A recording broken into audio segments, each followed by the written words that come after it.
Este programa tem apoio cultural da CNM, Confederação Nacional dos Metalúrgicos.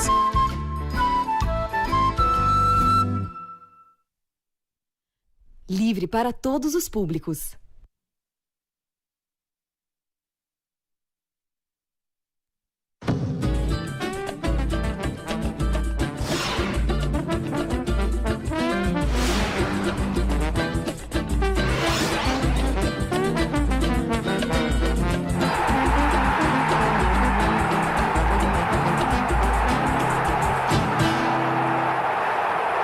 Com o Brasil e com a política, né? E eu devo isso à minha origem de classe e a uma consciência precoce dessa origem. Minha família era nordestina, do sertão da Paraíba, sujeito a secas e mais secas, e a cada seca meu pai levava a família para algum outro estado do país para a gente escapar da seca, escapar da sede, da fome. E eu percebia que naquela pequena vila onde nós nascemos e onde aconteciam essas secas, havia algumas famílias, não é que eram ricas, mas eram diferenciadas, porque não precisavam fugir da seca, porque tinham reservado, né, alguns bens que permitiam que aguardasse o período de um novo inverno. Enquanto que a maioria das famílias, minha família não era única, eram milhares de famílias nessa condição. E eu precocemente eu percebi que isso não era justo. Olá, amigos da TVT, da Rádio Brasil Atual. A gente viu aí a brava deputada federal Luísa Erundina, que nos orgulha muito, né? Ter uma representante como ela no Congresso é pra gente aplaudir. Salve Luísa Erundina, que foi entrevistada no programa Entrevistas com o Juca Kfouri, que vai ser reapresentado amanhã, sábado, às 8h30 da noite e domingo, às 8 da noite. Não percam, porque aos 84 anos, muito lúcida, e é sempre bom ouvir a brava, grande Luísa Erundina. Quero saudar, como sempre, o pessoal da TV Quirimurê de Salvador, Rede da Cidadania, a TV Comunitária Cidade Livre em Brasília, a TV Comunitária que vai ao ar pelo canal 6 da NET Rio, o pessoal de Pernambuco, TV Capibaribe, canal 7 da NET, e agora também o povo de Maceió, que nos assiste pela TV Comunitária, canal 12 da NET. Vocês podem participar como sempre, a gente bate aquele papo aqui pelo WhatsApp, não é para telefonar, é para entrar no WhatsApp. 11992030506. E vocês fazem o programa com a gente, como sempre acontece, tá? Esse Dallagnol gosta de uma graninha, né? Está se revelando por inteiro. Os ministros do Supremo Federal já estão por aqui com o Dallagnol e já pensam em afastar o procurador do comando da Lava Jato. É o que informa a repórter Thaís Arbex, hoje na Folha de São Paulo. Ontem o Supremo requisitou à Polícia Federal as mensagens hackeadas de várias autoridades. Poderia ser um indício da queda de prestígio do Dallagnol junto ao Supremo. Porém, a Procuradora-Geral da República tem sido pressionada, mas não está disposta, a Raquel Dodge, a pedir o afastamento do chefe da Lava Jato.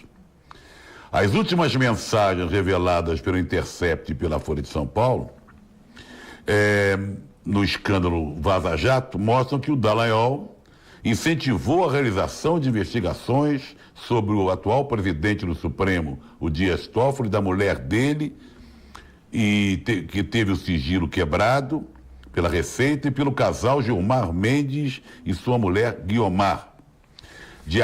Essa aqui é boa, hein?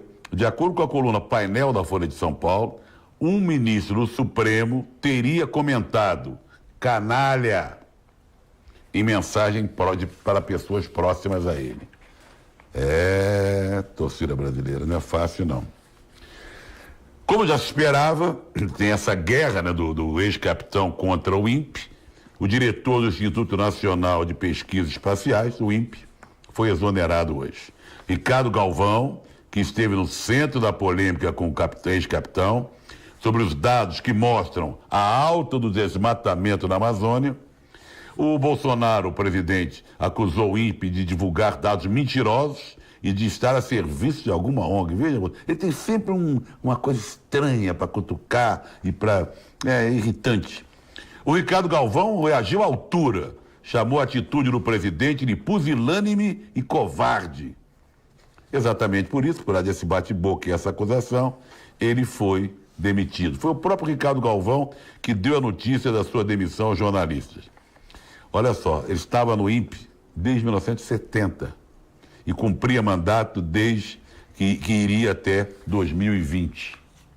Diz que pega mal divulgar, que não há desmatamento, não pega mal, tem que ficar aqui entre nós, suja a imagem do Brasil lá fora. Bom, tem uma pesquisa do Instituto Atlas Político que foi divulgada pelo El País, que mostra que a maioria do povo brasileiro é contra a indicação do 03, o Eduardo Bolsonaro, para assumir a embaixada em Washington. Mas o ex-capitão não está nem aí. São, olha só, 62,8% da população contrários à indicação de Eduardo Bolsonaro. Apenas 29,1% disseram ser favoráveis à indicação do 03. Pela primeira vez, uma pesquisa indicou empate técnico entre aprovação e reprovação ao governo Bolsonaro. Eu queria saber o que o pessoal está aprovando. 46,8% reprovam e 46,2% aprovam. Outra revelação importante da pesquisa é que 81,8% dos brasileiros são contra o garimpo em terras indígenas. Garimpo que anda assassinando indígenas na Amazônia, região do Amapá, como a gente sabe toda hora, e mais recentemente tem uma notícia que o presidente disse, não recebi nenhuma informações concretas, não de assassinato, não tem nada lá não. É fogo. Vamos falar um pouquinho com o nosso pessoal? Vamos. O pessoal gosta de participar, eu adoro a participação do nosso pessoal. Tá aqui, ó. José Tavares de Cotia, temos que prender o Deltan para que ele faça a delação contra o Moro e assim colocaremos na cadeia o Marreco de Curitiba. César, boa noite, Zé, de Porto Seguro, Bahia, contigo. Querida Lise, ontem não pude te assistir, mas hoje já estou aqui ligadinha no melhor do horário. Um abraço para você, Lise. Oi, aqui é o Sérgio de Salvador. Cadê o Queiroz? Cadê o Queiroz? E o ministro da Justiça não se pronuncia, né? Nem sobre o assassinato e execução da Marielle Anderson, nem sobre o Queiroz, nem sobre o ex-capitão Adriano. Aqui é o Faustino de Guaianazes. Eu e minha mãe, Dona Graça, assistimos você todos os dias, tá? Deixa eu ver uma coisa aqui. Alguém ficou de mandar uma mensagem aqui, mas não mandou, estou esperando. Hoje faz 30 anos da morte do rei do Baião, saudoso Luiz Gonzaga. Ele nasceu em Exu, né? Em Pernambuco, em 13 de dezembro de 1912. E morreu com 76 anos em 2 de agosto de 1989. Ele aprendeu a tocar sanfona com o pai, em Januário, tem até a música dedicada ao pai. Foi morar no Rio em 46, daí em diante estourou programas auditório, carreira aconteceu rapidamente. É um marco, né? É um gênio. O Luiz Gonzaga é um gênio, um dos músicos mais respeitados do Brasil, tem um papel fundamental na divulgação da música nordestina, deixou canções inesquecíveis. Eu, quando era menino, minha mãe colocava na vitrola lá Assum Preto, Asa Branca, começava a chorar de emoção, me tocava muito, me toca até hoje. Ele gravou ao lado de vários artistas, o Dominguinhos acabou sendo um sucessor dele. É sempre bom lembrar de Luiz Gonzaga, a importância, né? Importância imensa do Lua, né? Um dos apelidos, né? Do Rei do Baião. Olha, tem um artigo da grande jornalista Eliane Brum, que eu sempre curto, que eu sempre publico no meu Face, eu tenho uma newsletter, que eu mando sempre essa newsletter, toda vez que a Eliane Brum escreve, eu passo para esse pessoal que recebe a newsletter. Olha, esse artigo dela, Brasil Doente, repercutiu muito, que eu vi de gente compartilhando, passando adiante, comentando, é impressionante. Ela, como grande jornalista que eu vou ler alguns trechos, depois ver como é que ela armou essa matéria, essa coluna. Ela começa falando no ex-capitão. O presidente no Brasil é perverso, um tipo de gente que só mantém os dentes longe de quem é do seu sangue ou de quem abanana o rabo para as suas ideias. O Brasil tem adoecido, constata a jornalista.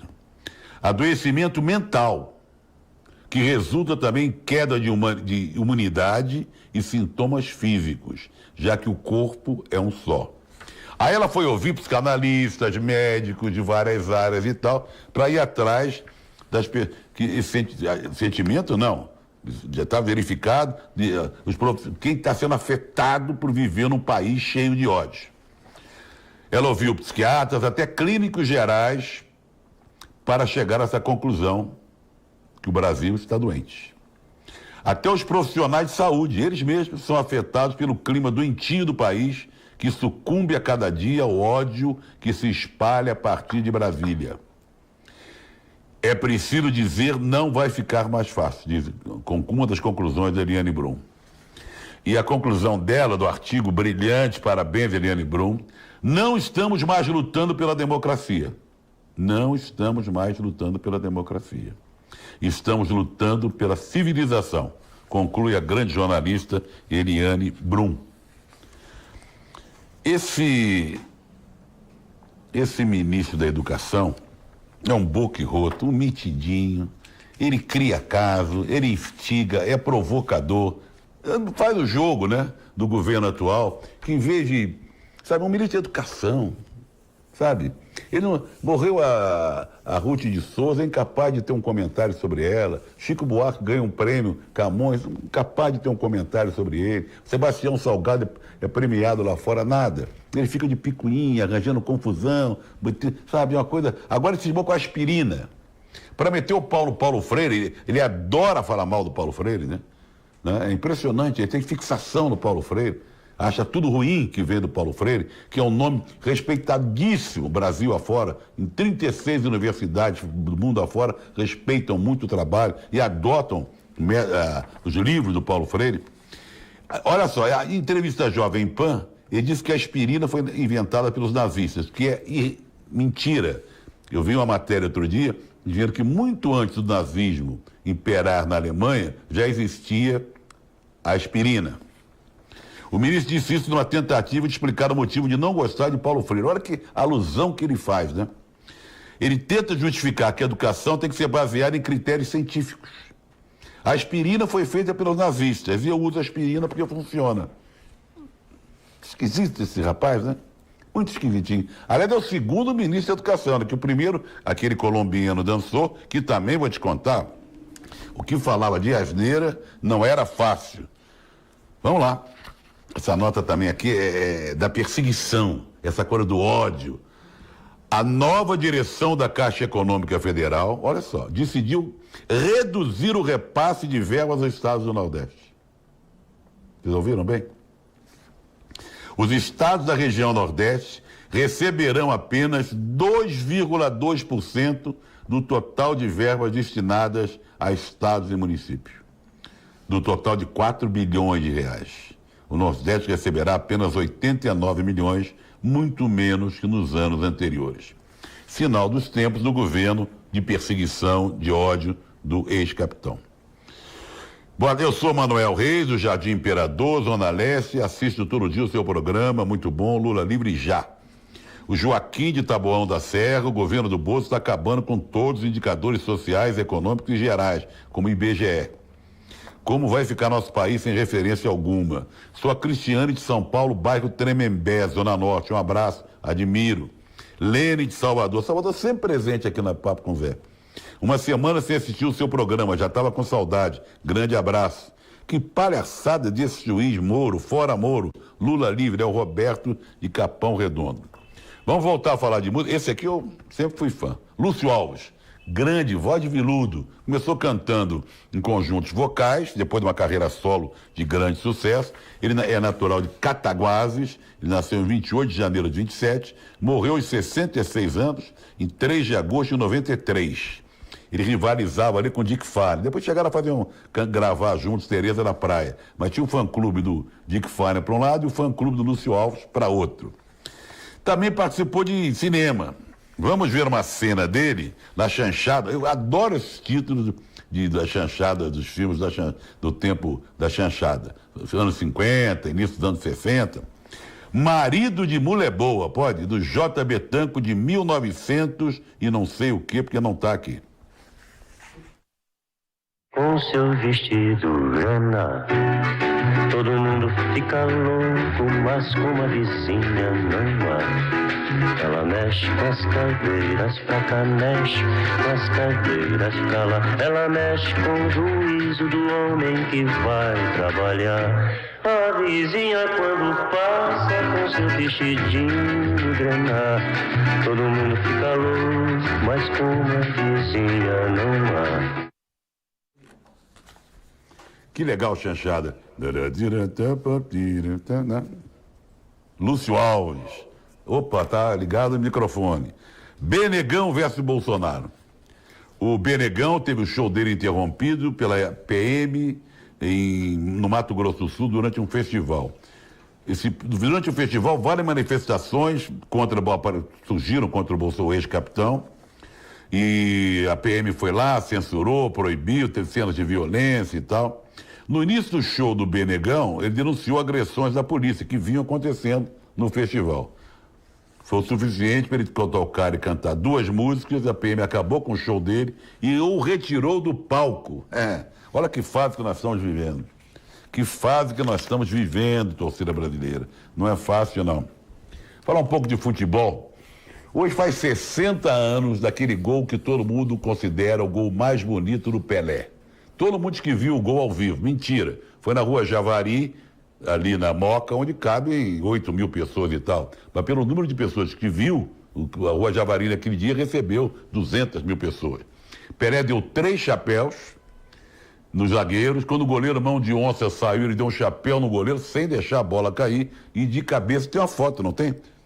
Uma foto, isso, olha lá. De cabeça, ele jogou a bola para dentro. Ele fez 3 gols nesse dia, o Dorval fez 1, foi 4-0 para o Juventus.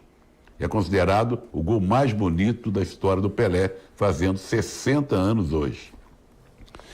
Bom, grande compositor Carlos Cachaça, falar um pouco de samba. 117 anos de nascimento do Carlos Cachaça, amigo do Cartola, parceiro do Cartola, pessoal da Mangueira.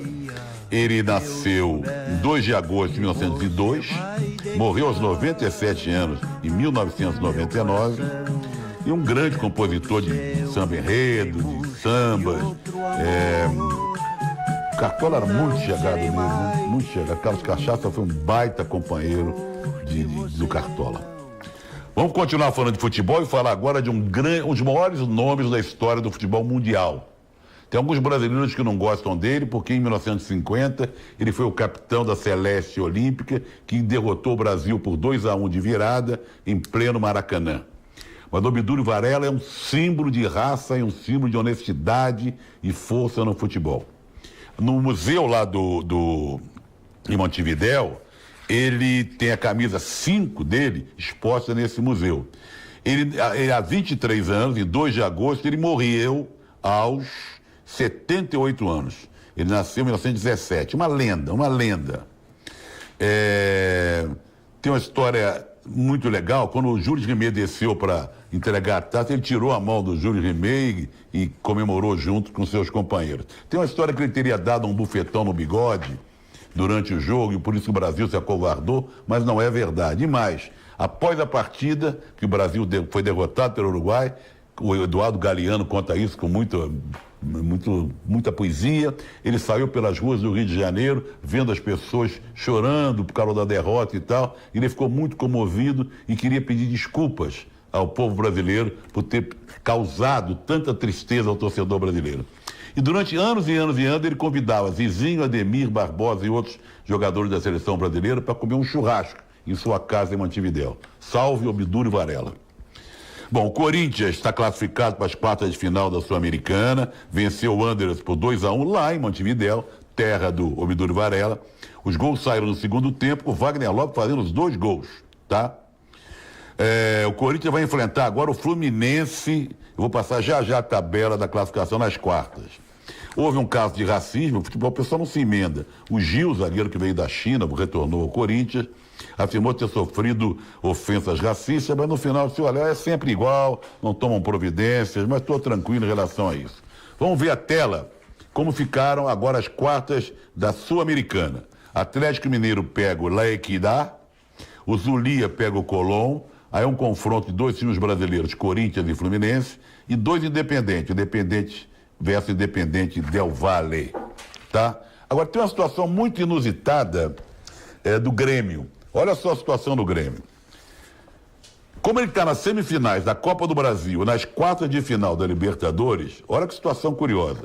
O time do Renato Gaúcho vai jogar contra os times paranaenses e paulistas. O Grêmio vai enfrentar o Atlético, o Furacão, no dia 14 pelo Brasileiro, dia 25 de agosto e dia 4 de setembro pela Copa do Brasil. 3 vezes contra o Atlético Paranaense. E contra o Palmeiras, ele pega no dia 17 pela Libertadores, 21 pelo Brasileiro e 28 novamente pela Copa do Brasil. Que curiosidade incrível essa, né? Bom, Flamengo com mais um problema de contusão. Agora é o Gabigol, artilheiro do campeonato, que anda jogando o fino da bola, se machucou, sofreu lesão no músculo e capaz de ficar de fora alguns jogos, tá bom? Vamos falar de Libertadores e ver como ficaram os cruzamentos depois da rodada de meio de semana. Tem confrontos brasileiros, hein? Grêmio e Palmeiras, Flamengo e Internacional, River e Cerro Porteño e LDU e Boca. Havia uma expectativa do River cruzar com Boca, mas isso não vai acontecer, tá bom? Vamos falar de Campeonato Brasileiro, tem rodada amanhã, domingo e um joguinho isolado, como sempre, na segunda-feira. Amanhã, Ceará e Fortaleza, Fluminense e Inter. Domingo, Santos, que é o líder, e Goiás, Avaí e Botafogo. Vamos virar a tela.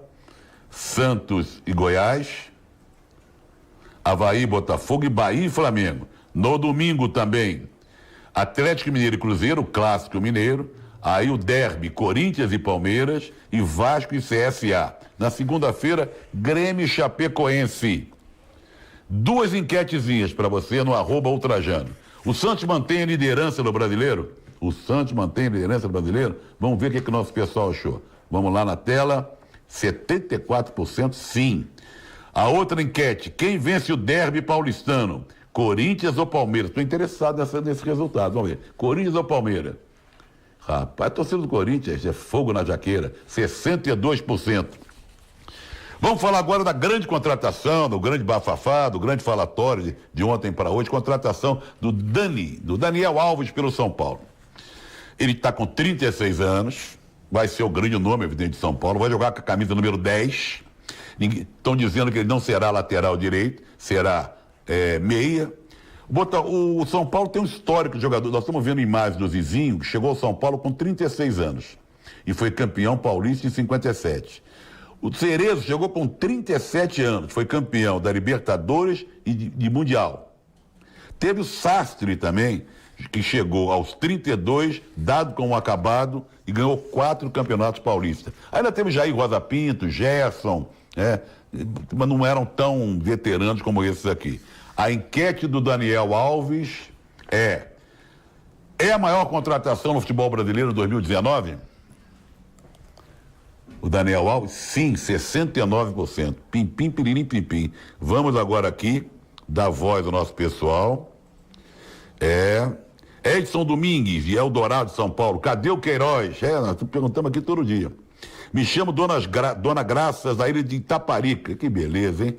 Já que o Bolsonaro desmontou os circos, só restou ele como palhaço, pois tudo que ele fala é uma palhaçada. Lula livre. Léo e Dora de Arembé, pela Bahia, sempre presente aqui no programa. Abraço. Aqui é o Zé Luiz de Parelheiros, o ex-capitão é vingativo, Lula livre já. Da zona de Itaim Paulista, Zona Leste, o Armâncio, tá? Um abraço para ele. Vamos continuar falando. Quanto tempo nós temos ainda, hein?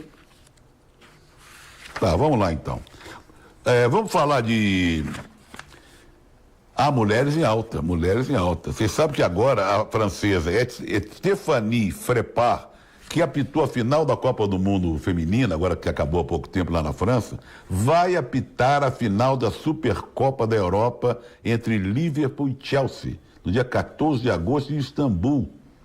Ela tem 35 anos, vai ser a primeira juíza, foi a primeira juíza de um jogo do Campeonato Francês masculino. E vai ser, assistentes serão mulheres também, 2 assistentes francesas também. Parabéns para elas, tá bom?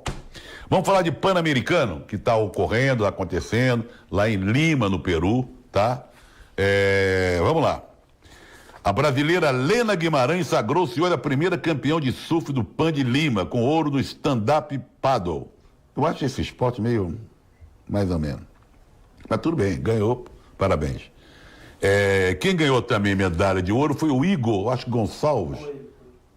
Igor Coelho. O Igor Coelho, que ganhou no badminton. Ele já era favorito, mas parabéns por Igor e tal. Vamos ao quadro de medalhas. Estados Unidos com 39 de ouro, 94 no total. México 16 em segundo, 16 de ouro, 55 no total. Canadá em terceiro, 15 de ouro e 50 no total. Brasil caiu para 4º lugar com 14 de ouro e 50 no total. Cuba está agora em 5º lugar, 10 de ouro e 30 no total. Logo depois vem a Argentina, que também tem 10 de ouro, mas tem menos prata do que mensagens. Vamos falar de mensagens aqui, se tiver, né? Pediu ao Felipe mais mensagens. Mais mensagens. Eu caí aqui com uma notícia. Deixa eu ver uma coisa aqui. Paulinho Nogueira, eu não falei do Paulinho Nogueira. Falei do Naná Vasconcelos? Não falei do Naná Vasconcelos. O Naná completaria 75 anos hoje, grande Naná, os maiores percussionistas de todos os tempos. Ganhou várias vezes o prêmio de melhor percussionista do mundo, pela revista Rolling Stones e tal. Pernambucano, ele nasceu dia 2 de agosto de 44, morreu aos 71 anos, em 9 de março de 2016. Você era fã, estou fã, porque deixou vários discos gravados, uma figuraça, grande Naná Vasconcelos. Há 7 anos atrás morreu um maestro que fez muito sucesso do Rio, Severino Araújo, que era chefe da orquestra Tabajara, também pernambucano, morreu aos 95 anos, em 3 de agosto de 2012, tá bom? Eu vou, quanto tempo falta agora? 3, então eu tenho que falar de mais. Eu não falei do Paulinho Nogueira, grande violonista, tá? Grande violonista, deixa eu ver aqui, Paulinho, deixa eu botar pra cá. Paulinho Nogueira, falei do Carlos Cachaça, eu falei, né? Paulinho Nogueira, há 16 anos, em 2 de agosto de 2003, morria Paulinho Nogueira, grande compositor, violonista e tal, nasceu aqui em Campinas, morreu aos 74 anos, torcedor fervoroso do Corinthians, fez até uma música em homenagem ao Corinthians, quando o Corinthians ficou 20 anos de espera, quando perdeu aquela decisão em 74 para o Palmeiras, tá? Bom, eu vou acabar com um vídeo que eu apresentei aqui outro dia, mas para chamar o pessoal para ir lá. É aquela comida, festival Comida de Verdade, aqui na Ocupação 9 de Julho, aqui no Bexiga. Será em apoio à Feira Nacional da Reforma Agrária, promovida pelo MST. Aquela feira tradicional, belíssima, sensacional, que acontece todos os anos aqui no Parque Água Branca, corre o risco de não acontecer, porque o governador Almofadinha não quer ceder o espaço. Vamos ver o vídeo do Festival da Comida de Verdade, compareça lá na Ocupação 9 de Julho, na sequência você fica com seu jornal. Nós voltamos na segunda-feira, às 6:30 da tarde. Um bom fim de semana para todos e até segunda.